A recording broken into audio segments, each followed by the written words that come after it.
ओम नमः शिवाय। आज का टॉपिक शायद मुझे लगता है तब तक किसी ने भी ना सोचा होगा और ना ही कभी इसके ऊपर बात करने की कोशिश की होगी या हिम्मत की होगी। तो चलिए, कुमार ज्ञान में आपका स्वागत है। आज का जो टाइटल है वो ये है, कलयुग के देवता को प्रणाम। जैसे ही कलयुग का नाम आता है, आपके दिमाग में ढेरों सारे नेगेटिव इम्पैक्ट आ ही जाती है। कोई भी हो, आध्यात्मिक हो, सांसारिक हो, कोई भी बात से आप जुड़े हो, तो आप कलयुग को अच्छा नहीं मानते आप। जैसे अभी मैं बोलूँ कि आप 5 मिनट यहाँ पे रुक जाइए और कलयुग के बारे में क्या क्या आपके विचार हैं वो लिख के रखिए, तो आप मुझे डेफिनेटली विचार है कि 5 मिनट नहीं, आप घंटों तक उसके बारे में लिखोगे, और वो भी सब कुछ बुरा। कलयुग में ऐसा होता है, कलयुग में वैसा होता है, वैसे एक्सेट्रा।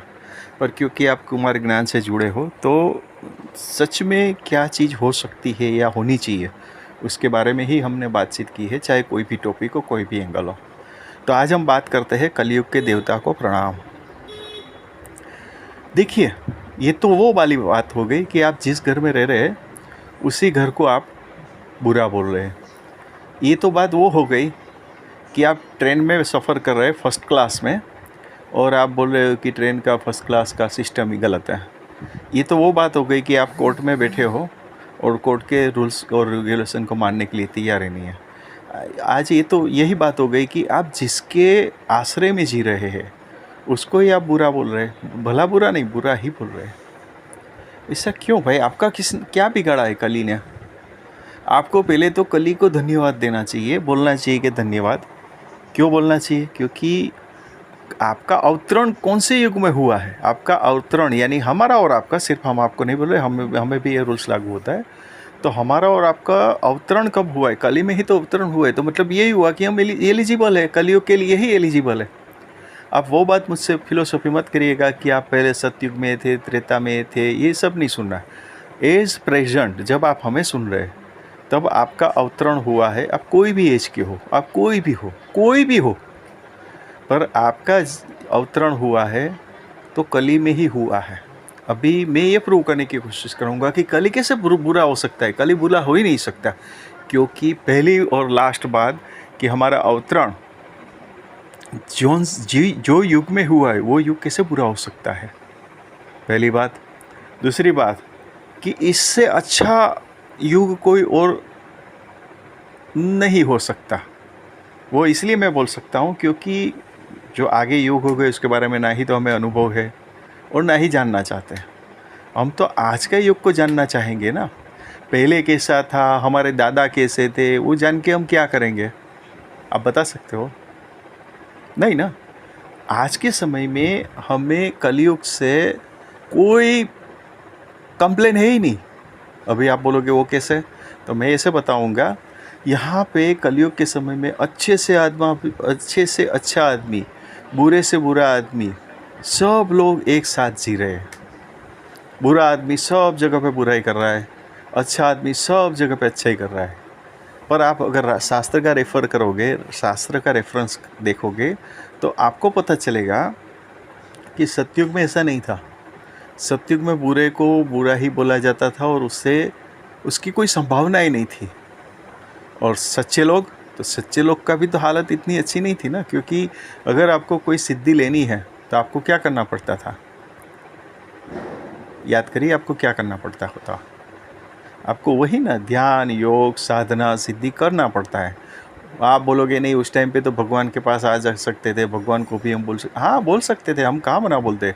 पर फिर भी उसकी कृपा प्राप्त करने के लिए आपको हजारों लाखों साल तक उसकी याचना या तो वो करना पड़ता था ना। हम जिसको बोलते हैं ध्यान, समाधि, साधना, कुछ भी बोल सकते हैं, ठीक है। और आज के समय में मुझे याद नहीं आता है कि कोई भगवान को याद भी करता हो। मेरे बात कहने का मतलब गलत नहीं निकालिएगा। भगवान को याद करने का मतलब क्या है? वो सुबह उठ के हम दियाबत्ती कर लेते, पूजा पाठ कर लेते, उतना ही है? ये मेरा सवाल है। पूरा दिन हमारे ज़िंदगी के अंदर ये करना है और ये नहीं करना है, ये दोनों के बीच में तो पास होती है, ठीक है ना। तो यहाँ पे हर एक बंदे को पूरा चांस दिया गया है, यानी कि उसको खेलने के लिए पूरा मौका दिया गया है। अच्छे से अच्छा हो तो भी ठीक है, बुरे से बुरा हो तो भी ठीक है। मैं जानता हूँ आपके कोई भी फ्रेंड होगा जिसको आप ही बोलते होगे ये सबसे बुरा है, ठीक है। कोई अच्छा होगा तो आप बोलोगे सबसे अच्छा है, तो दोनों को अपॉर्चुनिटी सेम जा रही है ना। हाँ, कंप्लेन करने वाले हर जगह पे कंप्लेन करते रहते हैं। क्या बोलेंगे, वो इतना बुरा था, उसने पूरी ज़िंदगी में कुछ अच्छा काम नहीं किया है, पर फिर भी वो बिंदास ही रहा। पर तुम क्यों परेशान हो रहे हो मेरे भाई? ऐसा बोलो कि तुम्हारे में टैलेंट नहीं है, ठीक है ना।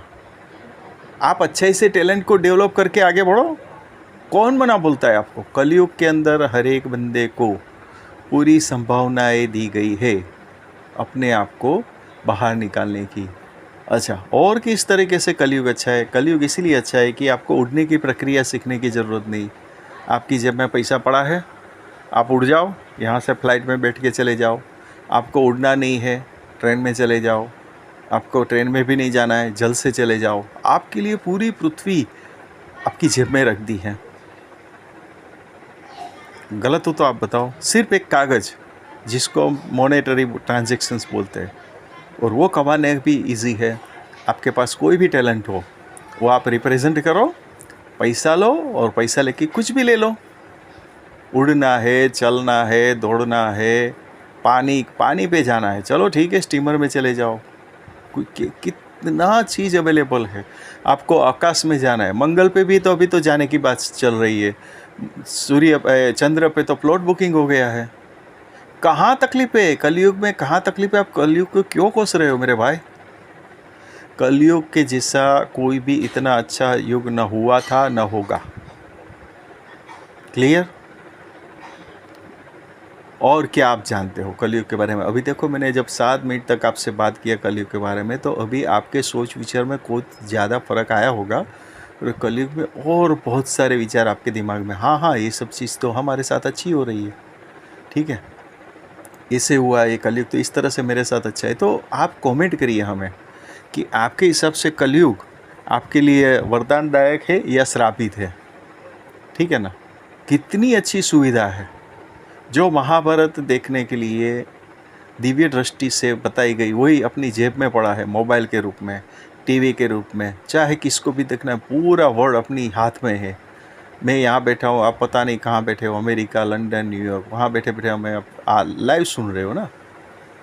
तो इससे ज़्यादा क्या चाहिए आपको? ये सब सुविधाएं सतयुग, कलयुग के अलावा कोई भी जगह पे इतनी सारी सुविधाएं नहीं थी।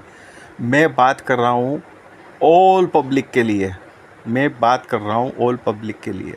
इससे अच्छी सिस्टम कोई भी युग में डेवलप नहीं हुई है।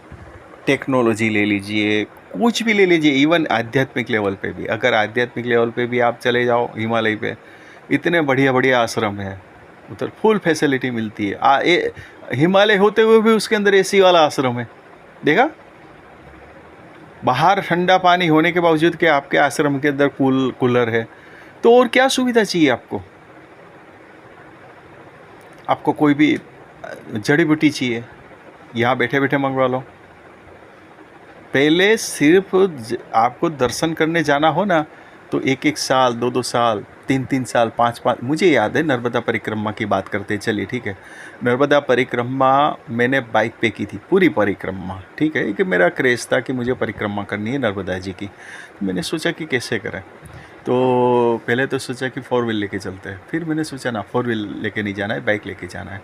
उसके पीछे भी रीज़न ये रहा कि मेरी एक अच्छी आदत गिनो या बुरी आदत गिनो, मैं कहीं पे भी निकल लेता हूँ, ठीक है।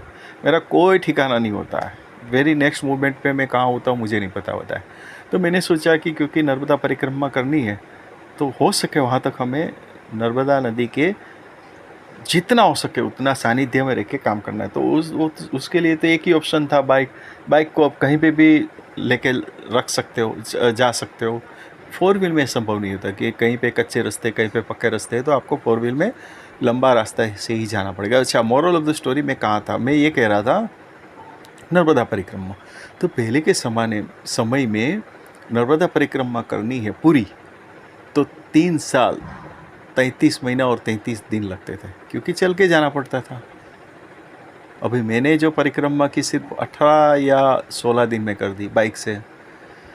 तो मोरल ऑफ द स्टोरी क्या है, ये कलयुग है, कलयुग की बात चल रही है ना। कलयुग के अंदर बहुत कुछ, यानी मतलब कलयुग से अच्छा कुछ हो ही नहीं सकता। तो आशा करता हूँ कि आज से सुबह और शाम आप बोलेंगे कलयुग देवता का प्रणाम, और उसके बाद आप जो भी देवी देवता को मानते हो या जो भी जिसको भी मानते हो उसको प्रणाम करें। ये मेरी इच्छा है। क्या आप मुझसे सहमत हो? अगर सहमत हो तो आप ज़रूर से हमें कमेंट करिए, या इसके बारे में कोई अच्छे विचार हो तो आप हमें ज़रूर से कमेंट करिए। ओम नमः शिवाय।